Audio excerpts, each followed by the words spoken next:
Traveling along this lonely stretch of western Kansas highway, you'll come across a set of grain elevators and a small way station.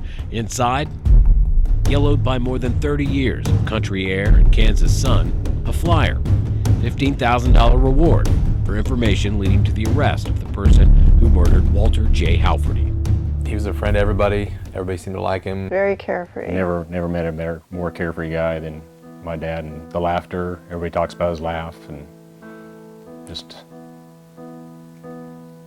What was his laugh like? Laugh.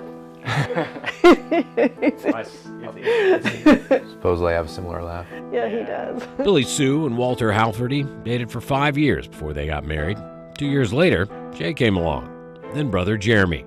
All settled on a nice piece of land in southwest Kansas. Everybody knew everybody else. People didn't even lock their doors. They didn't lock their car doors.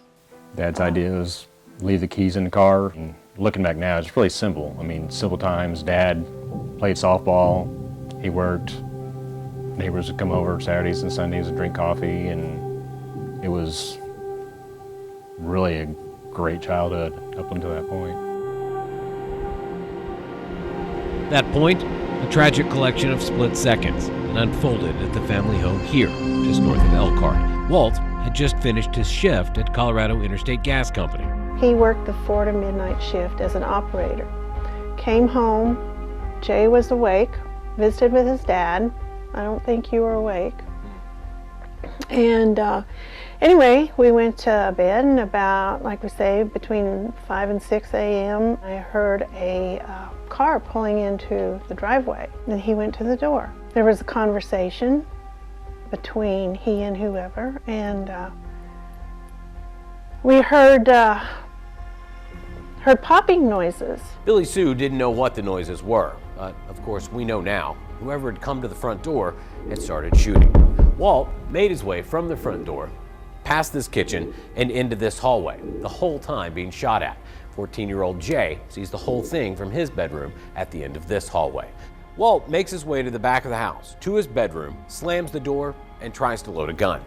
I jumped on the other side of the bed towards the wall and got down. The unknown man continues firing through the door.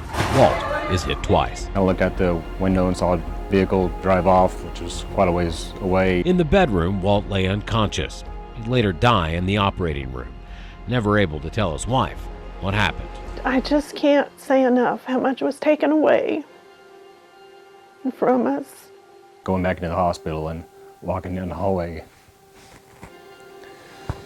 And then they just shook their head as like he didn't make it.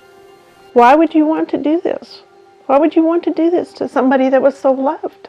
No quick answers to that one. Still, even 3 decades later, and in a town where, as Billy Sue put it, everyone knows everyone. Well, I think it was this guy. Well, I think they did it. Well, and it would end up being a complete circle, of nothing in a sense, because it was a rumor mill. The investigation initially was very unprofessional until the KBI stepped in.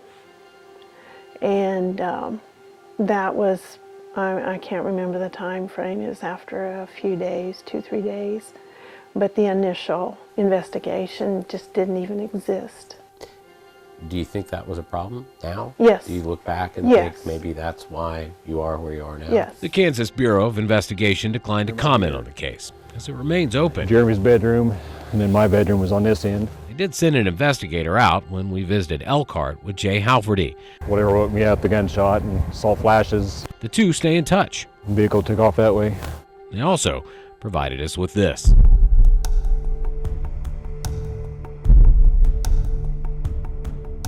Same poster that's been hanging inside this co-op since 1986. Every holiday is tough, you know. Graduations were tough. Their dad wasn't there. Weddings, dad wasn't there. Birth of grandchildren, dad wasn't there. So we just want some answers. We just want to know why.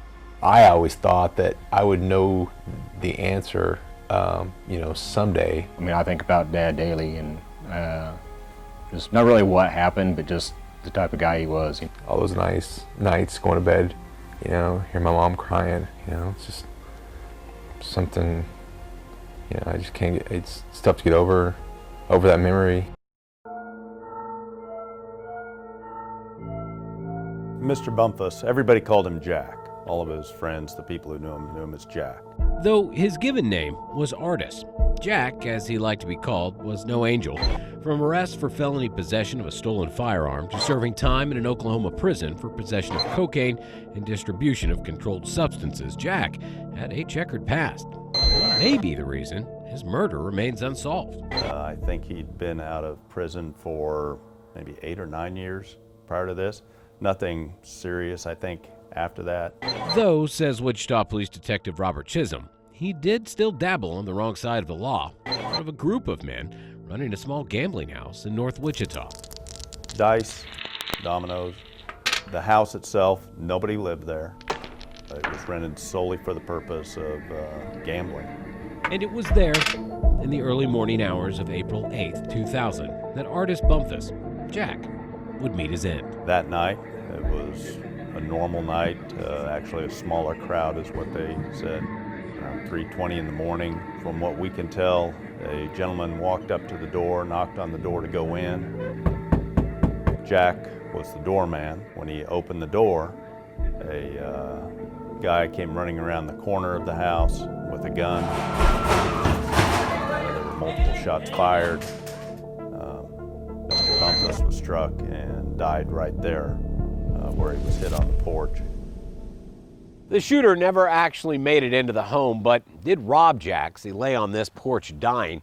A stray bullet hit another man in another part of the house, but he survived. The house itself looks much like it did that night. But the neighborhood has changed. I knocked on a lot of doors trying to find someone who remembered that night 20 years ago, but couldn't find one. Detective Chisholm says he wasn't even sure if Jack had family, and this isn't a case he gets calls about. But I figured there had to be someone out there who missed Jack, someone who wanted to see this case solved. And I found that person. Uncle Jack was Jack's niece, Cherry Gilkey King. just Uncle Jack. Was he a fun guy? I mean, was he Yes, a fun guy? Uncle Jack was fun. He was fun. He was always cracking us up. You know, we laugh a lot in our family. Cherry heard about the murder on the news.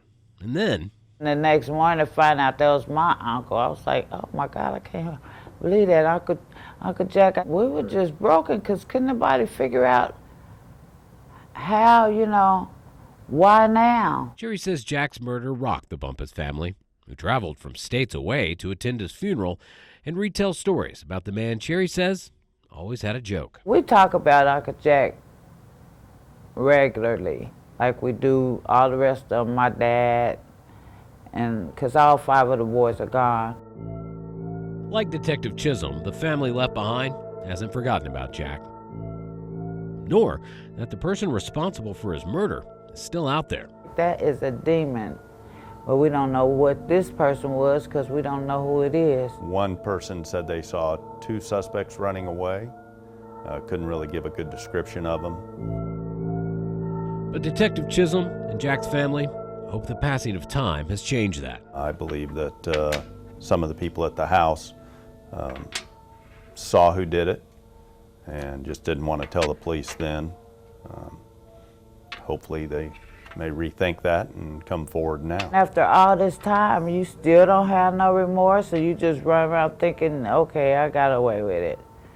And Lord knows how many others. We love him very much, and he deserves justice.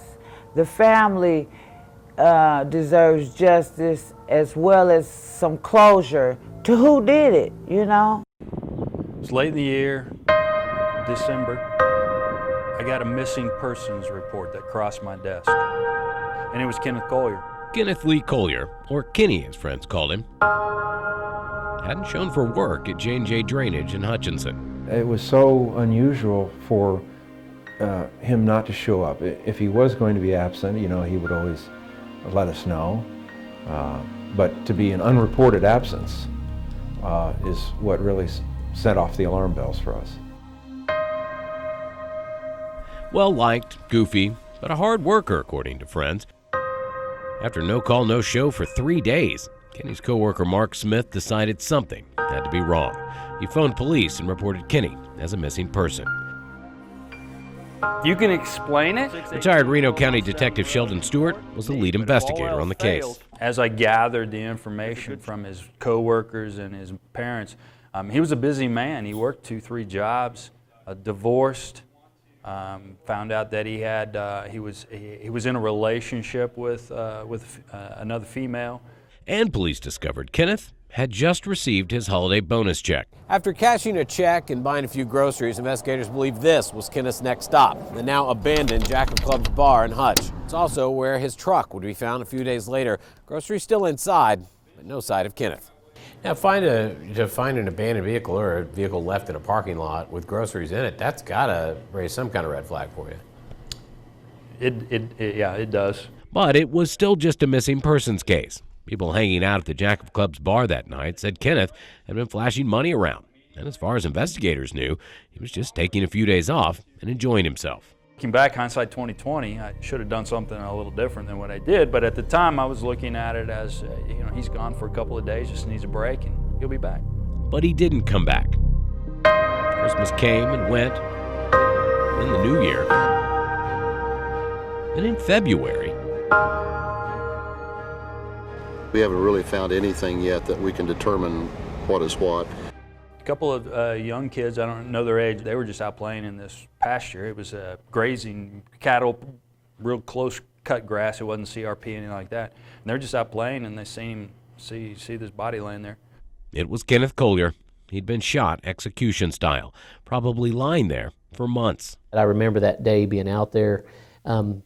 It had snowed, but not a lot. Captain Steve Lutz is the investigator currently assigned to the case. I feel that he was taken from the Jack of Clubs or went with somebody from the Jack of Clubs to that location. Because Kenneth was taken to such a remote location and murdered execution style, Captain Lutz says the crime didn't seem like a run-of-the-mill robbery. Our investigation, our experience, our education tells us that whoever was responsible for this was probably close or somewhat close to him, or no, he knew them, they knew him. You don't think this was just some random thing?